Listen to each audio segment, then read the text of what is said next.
Portland, I am so pleased to introduce you to Bill Flanagan. He is our very special guest and has so much wisdom and so much insight based on his experience being both in the sidelines and in the game when it came to Pittsburgh's many renaissances, and has so many lessons to teach us. So, Bill, welcome, and thank you so much for lending your wisdom to the city of Portland.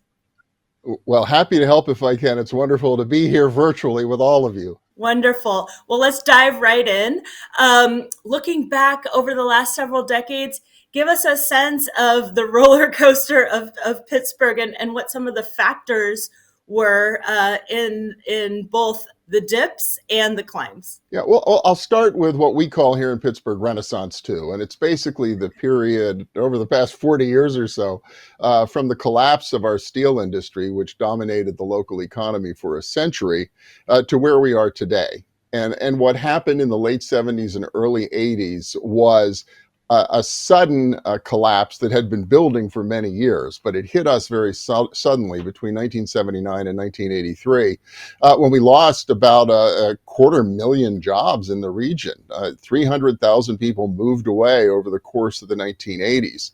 And Pittsburgh really had to reinvent its economy, it had to determine a new way forward.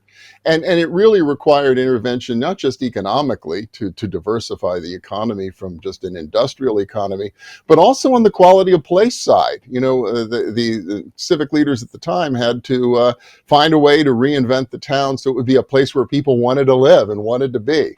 So it really proceeded on both those fronts over the course of 20 or 30 years to put us in the position where we are today. What were some of the factors that led to that downturn? Because, of course, here we are in 2025. 1979 was when that started happening. What were some of the triggers for that downturn? And also give us some context about 300,000 people sounds like so much. What percentage of the total population was that? Yeah, well, that was significant. The population loss that Pittsburgh suffered in the 1980s was arguably the worst setback suffered by any metro in the United States in the second half of the 20th century. It's really the worst until Hurricane Katrina hit New Orleans in 2005. So we're a metro of about 2.5 million. So if you lose 300,000 people, that's 10% of your population that disappeared. And it wasn't just a cross section of the population.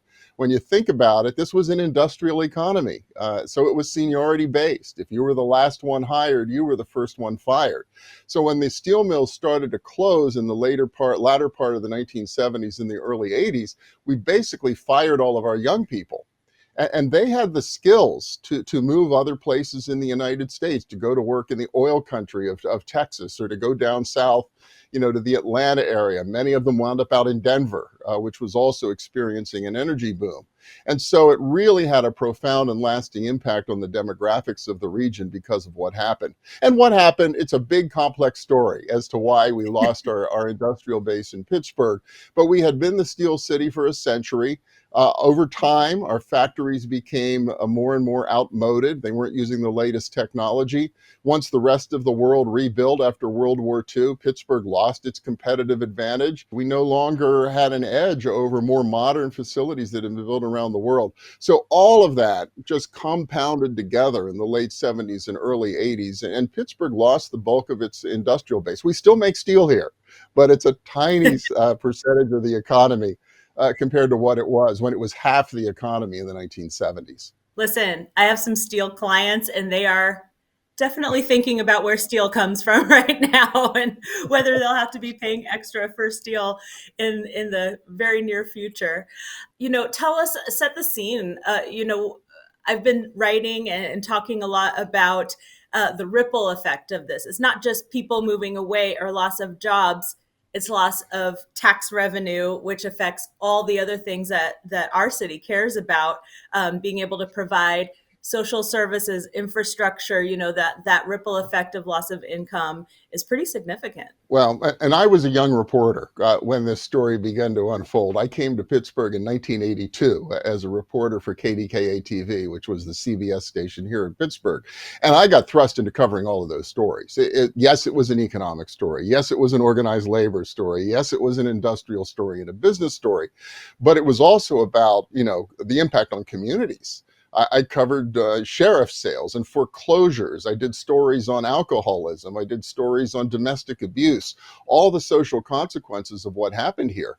And then, as you mentioned, it became a story about loss of tax base for municipalities, as not only did the mills close that really supported many of the communities all over the region, but even housing values began to decline. And so it created a crisis, an economic crisis throughout all of Western Pennsylvania, but most profoundly in what we call the Mon Valley, the steelmaking valley of Pittsburgh. And frankly, we've made a lot of progress over the past 30 or 40 years, but we're still not all the way back. Those communities are still not all the way back to where they were before. So I love this. As a reporter, you have a front row seat. You're the cowboy of, navigating this. You're at the front lines.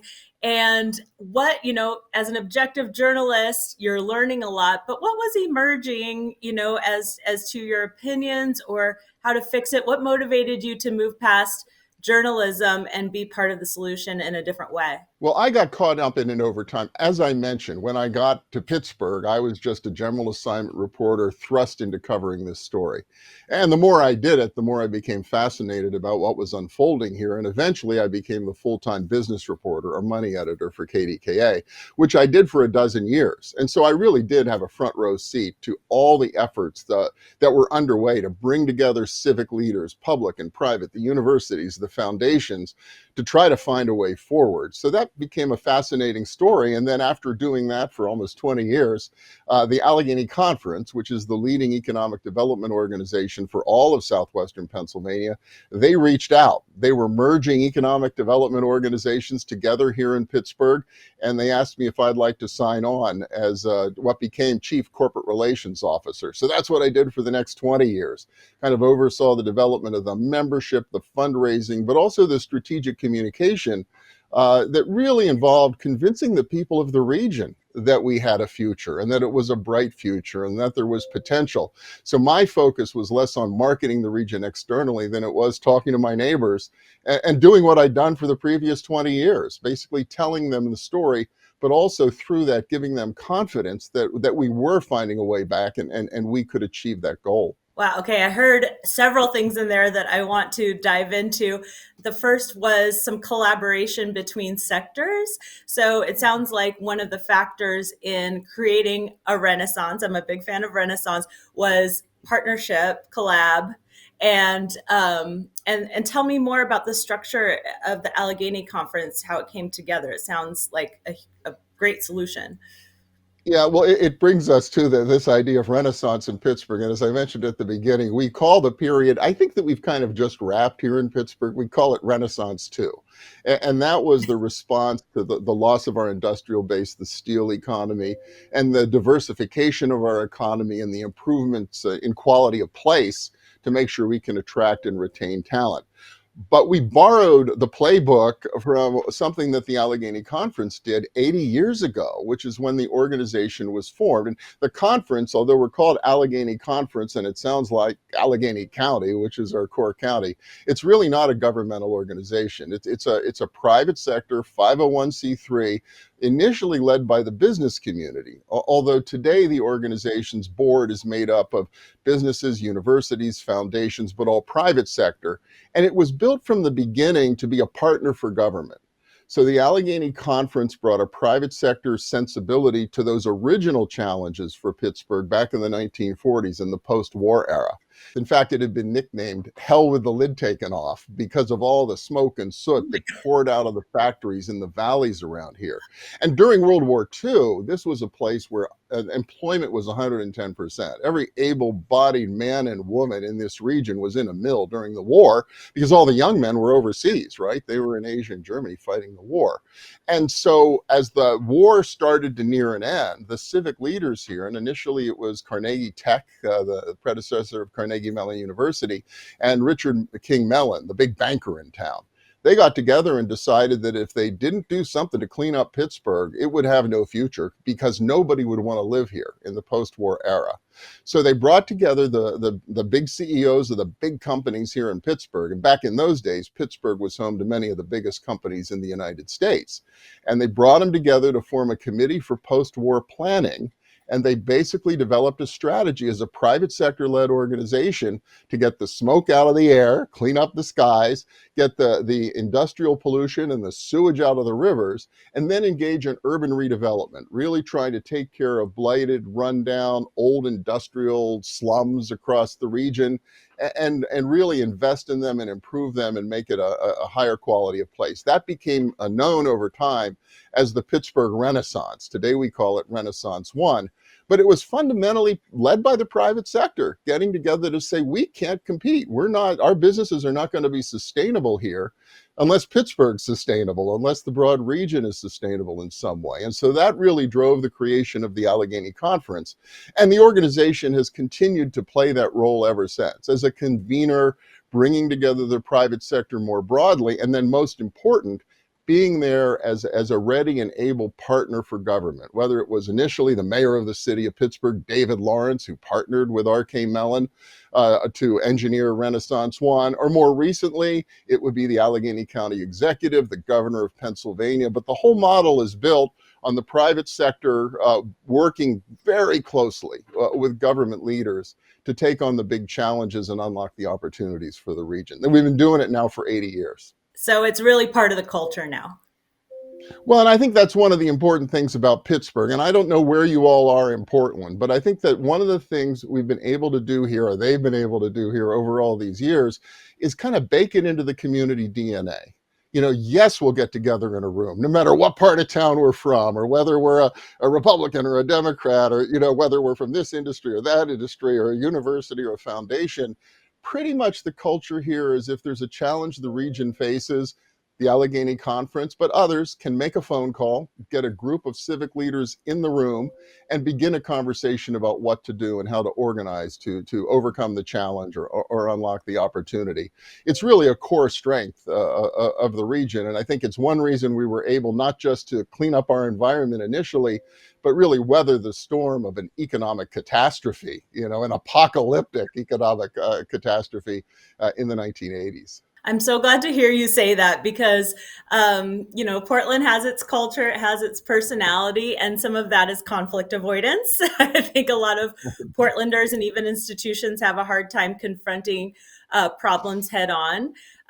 Sometimes because we can be a very idealistic community, there can be maybe a lack of understanding about the complexity of some of our issues and all the things that an issue might touch. But then once that is understood, there can be a very slow movement forward, which I know there can be great reasons for moving slowly. But when we are in a crisis, it's time to act. I guess the question here is, what was the leadership style that was needed? What was the personality needed to rise to the occasion of a renaissance? Yeah, well, really two different renaissances, right? Because the initial one was very much top down. It was the big business, the big banker in town, and then ultimately the mayor of Pittsburgh, which dominated the political scene 75, 80 years ago, and then the president of the university, and the fellow CEOs that really drove the change that led to the original Pittsburgh Renaissance. By the time the steel industry collapsed, though, other sectors had really risen into prominence, driving the economy, driving the change, providing thought leadership. In particular, our universities. Pittsburgh's blessed to have two Tier 1 research universities in Carnegie Mellon and the University of Pittsburgh. And not only are they kind of co-located a few miles east of downtown in Oakland, but they collaborate very actively. They have a spirit of collaboration. CMU is more digital, Pitt is more life sciences, but they have become not just an engine for educating, but a real engine for economic development in the region. And we're also blessed, because of our industrial legacy, to have very powerful and very large foundations, a dozen private philanthropies in Pittsburgh created through the wealth of people like H.J. Heinz and the Mellon family. And in fact, I think the statistic is Pittsburgh has the second or third highest concentration of foundation assets per capita in the United States. The only metro that beats us is Seattle, and that's thanks to Bill Gates and Warren Buffett. But what it does for us is it gives us patient social venture capital. And the foundations are here to invest for the long run. And as we try things and experiment, whether it's rebuilding our economy or diversifying it or whether it's improving the quality of place. We have those foundation assets as an investor. So over time, it's led to a new dynamic for leadership. Business and government still at the table, as they have been, since the 1940s, but over the past 30 or 40 years, joined at the table by the universities collectively, by the foundations, and even the broader nonprofit sector. And then increasingly in more recent years, it's been also a lot more at the community level, trying to find a way to give community organizations a voice. The community development corporations, community development organizations, and to make sure they're being heard and that they can offer their 2 cents and contribute to moving the region forward. So the leadership dynamic has become a lot more complex over the past 30 or 40 years than it was in the early days of Renaissance One.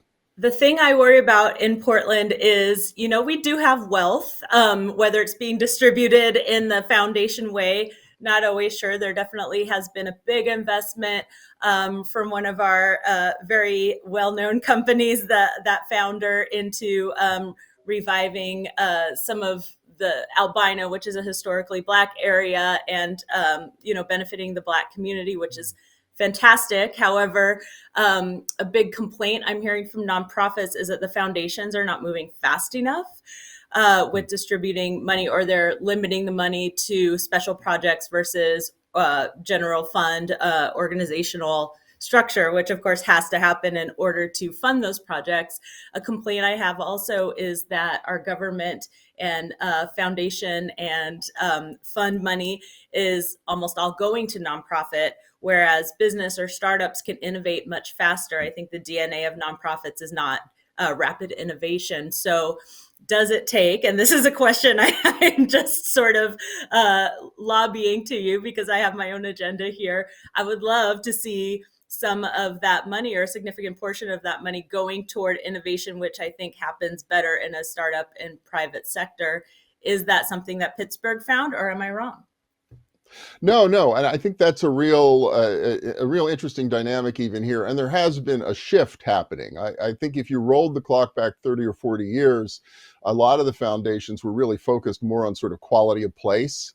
They made an enormous bet on arts and culture to revitalize our urban core, our downtown, with the creation of the Pittsburgh Cultural District in the 1980s. They continued to fuel that growth with support for the Pittsburgh Symphony and arts organizations in the community. A lot of investment in trails along the rivers and bike trails and linear parks and that sort of activity. What we've seen more in this century, and it's partly because the universities really began to hit their strides as engines of entrepreneurship and engines of commercialization and innovation, more foundation investment here going toward that type of economic development. So the Richard King Mellon Foundation, which is a legacy of the co-founder of Renaissance One, is now investing heavily in fostering social venture entrepreneurship. They run an annual competition to seek ideas for wonderful new businesses that have a somewhat social purpose, and they'll invest directly in those companies, and in some cases to bring them to Pittsburgh. It's not just for locals. They'll bring people with great ideas from other parts of the country. Another big foundation that's doing things that are very similar is the Henry Hillman Foundation. And Mr. Hillman was one of our members of the Forbes 400, our resident billionaire in Pittsburgh, until he passed away a few years ago. And he capitalized the Hillman Family Foundation with a mission to invest in improving the region and its economy. And they're also doing a lot of investment in the entrepreneurial, the tech space, the life sciences space. And in between just those two foundations, we're talking hundreds of millions of dollars of commitment to really continue to diversify the economy here, and especially unlock the innovation that's happening at our universities, and then try to make sure those companies and those technologies stay here in the region instead of making their way to the West Coast or to Boston, which is historically what's happened here. So we have to get competitive. I love that. Yeah. Well, you do have to Okay. be So we competitive.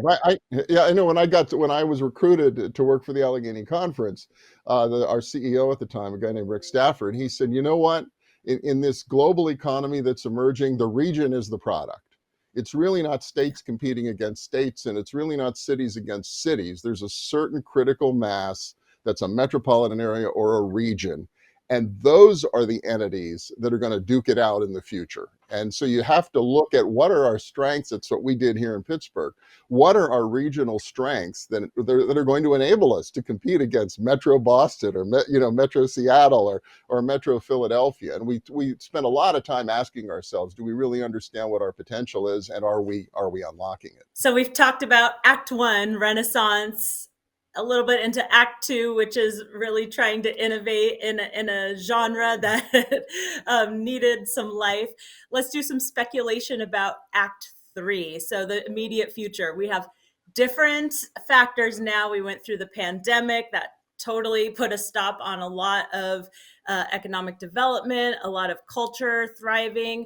We in Oregon are one of the top 4 states for drug use. Unfortunately, it leads to a lot of street homelessness. So it's a complex problem also to clean up the central city, because in Portland we have a big value of compassion and social services. What do you think, any ideas, having had all this history, about how we handle something like getting people downtown when work from home is now a possibility? No, we're wrestling with that now. I mentioned when I was hired by the Alleghany Conference, now it's 2001, that I signed on. A big part of my job was going to be to try to convince the folks in the region that we had a bright future, and they all needed to work together and come together to unlock that potential. And I think we made enormous progress from '01 through. But in 2009, Pittsburgh hosted the G20 summit during the first year of the Obama administration, and we had the world's attention, and that led to momentum for the better part of the next 10 years in terms of, especially in the urban core. We saw investment downtown, dozens of businesses opening, hotels being built, new office towers, and really a very dynamic growth in our urban core. And people here were getting really excited about it. I know I personally felt, oh man, we've turned the corner. The steel bust is finally over. Here we are in this new century, and we're headed in the right direction. And this is a wonderful position to be in. And that lasted from 2009 right up through 2019. And then, just as you all we face the same thing here in Pittsburgh with the oncoming of the pandemic. And as we've discussed here in the region, it basically rolled the clock back 5 to 10 years, depending on how you calculate it. All the progress that we had made since we hosted the G20 really was threatened. Downtown building vacancies, loss of population to the suburbs, or loss of businesses to the suburbs, and then all that street level vitality that had been built up over the course of a decade, right? Restaurants and some retail, and especially our arts and cultural district, was all threatened. So, what we've done here in Pittsburgh, it sounds like what you're doing in Portland, although frankly, I think what you're doing is more ambitious even than what we're doing in Pittsburgh right now. When I had the chance to read over your draft vision for Portland over the last several days, I was really struck that, in many ways, it's more ambitious than what we're doing here in Pittsburgh right now. You clearly are looking very broadly at the central opportunity. How do you unlock the potential of numerous neighborhoods? How do you get the whole system to work better together to really, produce a thriving urban core? We did a lot of that during Renaissance too. So there was a lot of activity here along the Allegheny River, building stadiums, a new convention center, a part of town called Robotics Row, where they really focused on building the robotics community in an old industrial district. So right now in Pittsburgh, our focus is very much on the core downtown.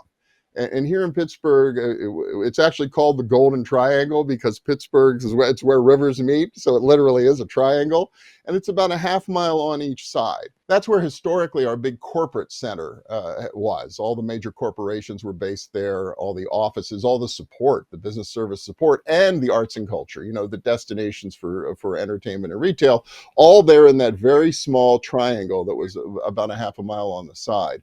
So that's been really severely impacted by the pandemic and by the work from home phenomenon.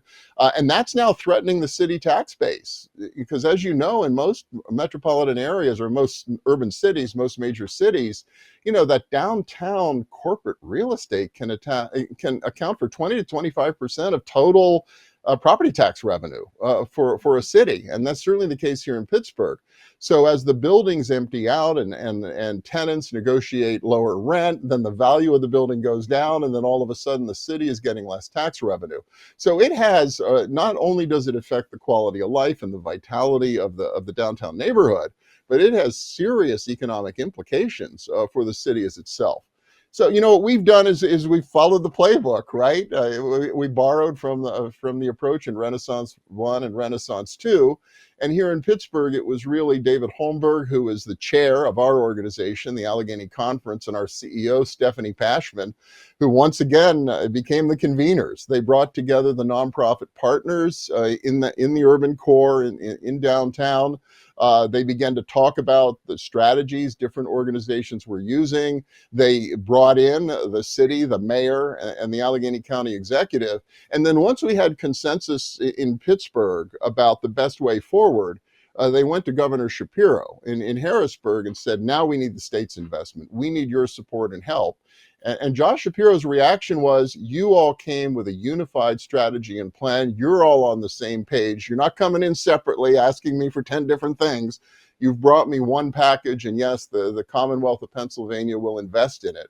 And that's led to what's now a $600 million investment that's underway in Pittsburgh to try to deal with some of these issues around residential conversions of office buildings, around quality of place, and all the things that it'll take to make Pittsburgh, downtown Pittsburgh, a real vital neighborhood. Well, let's get back to Act 3, because that's what everyone's very eager to find out about.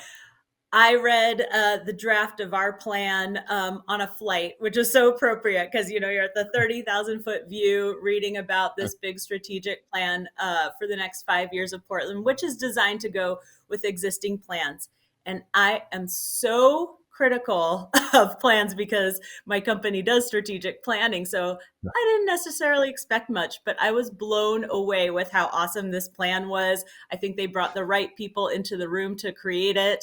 And I'm so excited about it. Immediately, I was texting friends like, I got to read this plan. It's really good. Like, I have so much hope for Portland. It's so exciting. And so I'm really excited to share that with everybody. Back to what you said about the arts. I fully believe it starts with the arts. I lived in New York City for 15 years, and the pattern of neighborhoods, going up was always the artists move in, they create, because of them, businesses are opening, and then, they make it okay. But there has to be sort of this unleash potential on the arts. It's not just about putting the arts in our big theaters, in the classic institutions. It's like, let people open a pop-up gallery, like let them have a rave at night, like let there be a club going on, like remove some of this regulation. And so it always starts with the artists, and then it goes up, and pretty soon, like the finance people are moving in to the neighborhood. But with that, of course, comes displacement. The artists have to move somewhere more affordable. But before the artists, there's usually people who are traditionally disadvantaged and displaced. So do you see any nuances between gentrification and revitalization? How do we keep our Portland values of restorative justice with people who, maybe were pushed out in previous renaissances? It's a really good point, and it's front and center here in Pittsburgh. Perhaps not right now with the downtown project because that's such a narrow geography. But if you look back to Renaissance 2, those issues became really critical. I mean, you have to understand Pittsburgh in the 80s. I mean, there was a sense of desperation here. There was no investment, there was no growth. People were moving away. Poverty was increasing. I mean, all those dynamics. And, so organizations and individuals, the civic leaders, the mayor, they were doing what they could in various neighborhoods. And it was just like, can we grow? Can we get investment? What are we going to take? And I've talked with some of the leaders of the time I was covering those stories. And they said, back in those days, we were not thinking about things like gentrification. My goodness, could we have growth? We weren't even sure that was possible. So it wasn't on anybody's radar screen. So there's a neighborhood a few miles east of downtown called East Liberty that back in its heyday in the 50s, in the 40s and the 50s, it was one of the biggest retail districts in the Commonwealth of Pennsylvania. It served the whole east end of Pittsburgh. So very thriving community. And then part of what happened during Renaissance One, they decided they would suburbanize it. They would put in a pedestrian mall. They would put a loop around the town so that the cars couldn't get in close to the businesses. And what they basically managed to do was destroy the community. They destroyed the economy, and property values plummeted. And then we wound up having new populations moving in there that ultimately called it home. And so it was a lower middle class neighborhood in Pittsburgh, but certainly not thriving. And so they really began to focus efforts on, well, how do we get investment and interest in East Liberty? And one of the strategies was actually around artists. The Alleghany Conference created what they called the Strategic Investment Fund. And the businesses in town and the foundations pooled resources to create a gap financing fund that would make development possible in targeted communities. And so one of the projects they did in East Liberty was called the Spinning Plate Artists Lofts. And they took over an enormous old car dealership with Love multiple it. Yeah. stories. And they basically created loft apartments for the artists on the upper floors, and then they took the auto showroom and they turned that in the gallery space for those artists. And so those artists moved in and began to move in and began to offer that kind of vitality. Not long after that, Whole Foods showed up in Pittsburgh, and they wanted to be in the very fancy, expensive neighborhood, a few blocks away, but there was really no place to put a store. So the mayor at the time showed them East Liberty and said, "You want to come here? Why don't you put a Whole Foods here on the edge of East Liberty, this neighborhood in transition?" And what they later told Mayor Murphy was, well, you know what? It was seeing those artists there gave us the confidence that we could invest in this neighborhood and there'd be a future for our business. And so they came in, became a very successful store. And so over time, we began to see additional investment building from those seeds. But along with it, we began to see property values start to rise. A lot of people who lived in East Liberty rented. They didn't own their property. So they weren't benefiting from the increase in value. And they began to be displaced. And I remember talking to Mayor Peduto about that whole phenomenon. And he said, yeah, you know what? We tried so hard for so many years. And now all of a sudden we're being beat up because we're successful in getting growth because people are being displaced. And I said, well, how could you have prevented that? And he said, you know what? We never really planned for success. We were just so desperate for growth and investment that we were just going to do whatever it would take to make that happen. And he said, what we should have been doing all the way along was having the strategy for when we would succeed, because that would have required us to think about, well, what about the people who are already there? How do we create a community? How do we make sure they can participate in all of this? And he said, we were just so desperate for investment and of any kind that we didn't have those conversations until the market had found the neighborhood. And then once that happened, it really began to grow out of control. So it was a success, but it accompanied with a cost. So I think one of the lessons we've learned here in Pittsburgh is as soon as you embark on these challenging projects, start thinking about what it's going to be like when you're successful, because you'll have a much better plan along the way and a much more inclusive impact on the back end. Yeah, I feel like I need to point out an elephant in the room, which is that you've mentioned a lot of names of people who are really helpful and pivotal in the entire last, quarter, maybe I guess half century in these renaissances. But everyone you've mentioned has been a man. I'm assuming a white. I'm assuming a lot of wealth too. In this day and age, it's really important that we have people from all backgrounds at the table, because then we don't lose sight of things like harmful gentrification. Is that a value now in Pittsburgh as well? Oh, absolutely.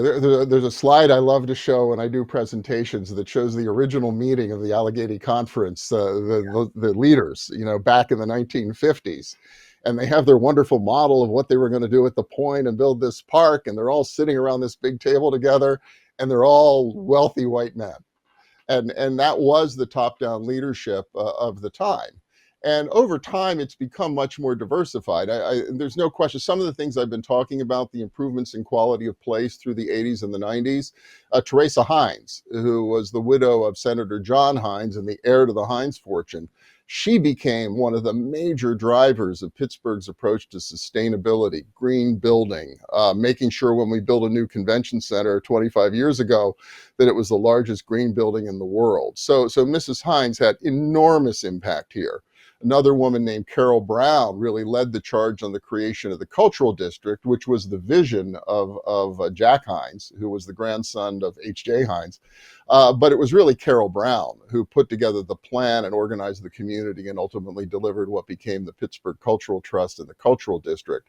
So over time, there's been much, much more engagement of more diverse leaders, not just gender, but racially, ethnically, and lots of different backgrounds in participating.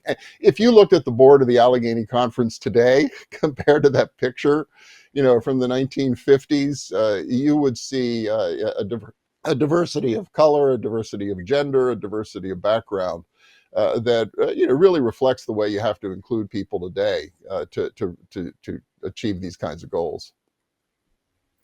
Love to hear it. And I think, one factor, our business journal has done a great job of making sure they're highlighting leaders across the spectrum. And if I had to sit down and brainstorm a list of like the 30 most exciting leaders in Portland right now, it would definitely have people from all walks of life on it. I think we have a wealth of talent here as well. One of the challenges we have in Pittsburgh, candidly, is that we're the least diverse major metro of the top 100 in the United States. I So would we fight you have on that. I think Portland might be there.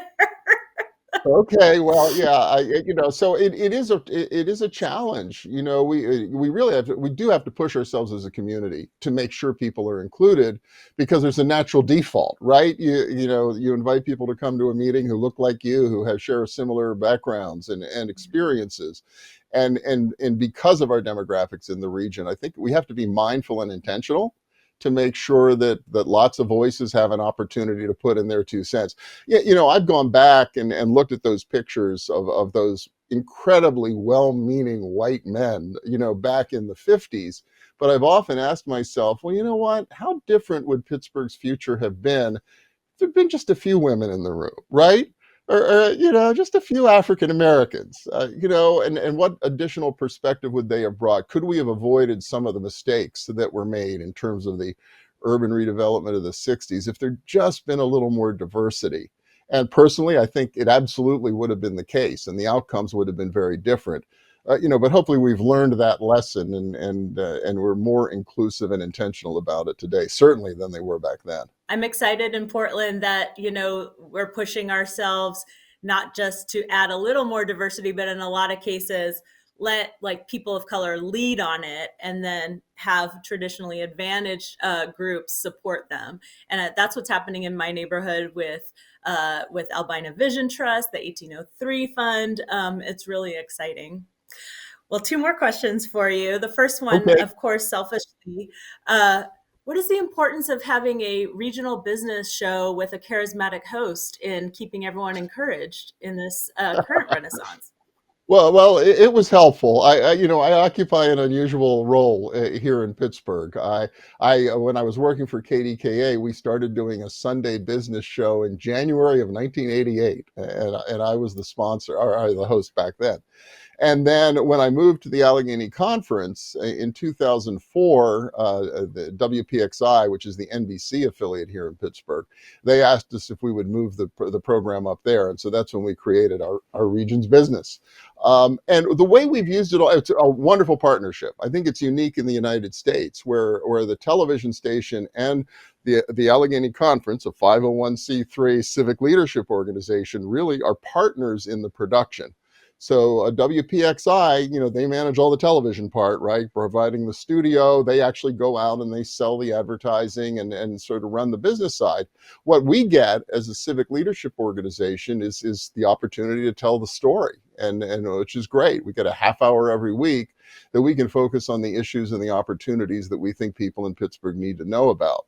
So that's what we do. It's pretty broad based. It serves the entire region, and as I mentioned, from the from the very beginning, when they asked me to join the organization, a big part of my job was to tell the story to the people of the region so they would be better informed, so they would be more enthusiastic and excited about where we were going together. And mass media has its place and its role, because people tune in for our show every Sunday from a wide variety of backgrounds, and they all get a shared sense of what's happening in the region. And I think it's helped us to build some momentum and certainly educate people, and get a lot of folks across southwestern Pennsylvania, especially in the leadership space, to get them on the same page, keep them on the same page, and make sure we're all rowing in the same direction. Yeah, and a lot of people I know do not watch traditional live television, but I've noticed our local affiliates doing a great job of chopping up their stories, putting them on YouTube, Instagram, so that other people are getting them in that algorithm, and hearing about some of the good news happening in our region as well. Well, and we've been slicing and dicing it more and more over the years, right? With the advent of social media, it used to be we would Yeah. broadcast it on Sunday morning, and if you weren't there to watch it, it was gone. What we've been doing for the past 10 or 15 years is we post the segments individually on the television station's website. And then they're available indefinitely to stream and to watch as individual segments. And so nowadays, then you encourage people, well, like it, spread the word, share it with other people. And what we're doing more and more is then we're actually cutting pieces or clips out of those segments, which tend to be 5 or 6 minutes long. And then that becomes part of our regular daily social media push. So we're able to get a lot of use out of the material that we're creating as part of the television show. Always a great strategy. Make sure to reach people where they're at, wherever they may be. Well, Bill, this has been fascinating. I could talk to you for hours, but will you leave us with maybe your best advice or piece of wisdom or wish for Portland as we develop our own renaissance? Well, my wish for you is incredible success. As we mentioned when we talked about doing this, it's been decades since I've been to Portland, and I thought it was such a beautiful, dynamic place when I was there in the '90s. Remembering what Pittsburgh was like in those days, there was such doubt here, so much lack of confidence, and so I've watched Portland from afar all these years as you all emerged as this, with a brand and an identity, and this excitement and enthusiasm about what's been happening in Portland. So I think the most important, as you're embarking on this latest effort to sort of redefine and revitalize and re-envision your community, um, I, always remembering that it does take time. There's no magic switch or button you can press and suddenly transform a community. You have to be willing to stick with it for the long haul. And I think what Pittsburgh has been good at doing over the past 80 years is bringing leaders together, coming up with a shared vision of the future, then sticking with it, that vision as you begin to implement it. And then along the way, continuing to include newer, younger voices, emerging leaders in the community so that they can carry the momentum forward. I think one of the risks is you can come up with this wonderful plan of your today's leaders, but if you don't have a strategy to bring tomorrow's leaders to the table and make sure that they have some ownership and they can continue to move it forward, then you could lose. You could lose the momentum. And we've been really good at putting together a plan and sticking with it for a long time. Here in Pittsburgh, they first talked about building a park and a fountain at the confluence of the Alleghany and the Monongahela, where it forms the Ohio River. They first wrote about building that park and the fountain in 1944. They turned on the fountain in 1974. Took 30 years. And people say, 30 years, knock down some buildings, plant some grass, and put in a fountain, for crying out loud. How could it have taken 30 years? Well, they had to get the smoke out of the sky first, right? They had to get the pollution out of the rivers, because who would have wanted to come to a park like that in the 1950s or even in the 1960s?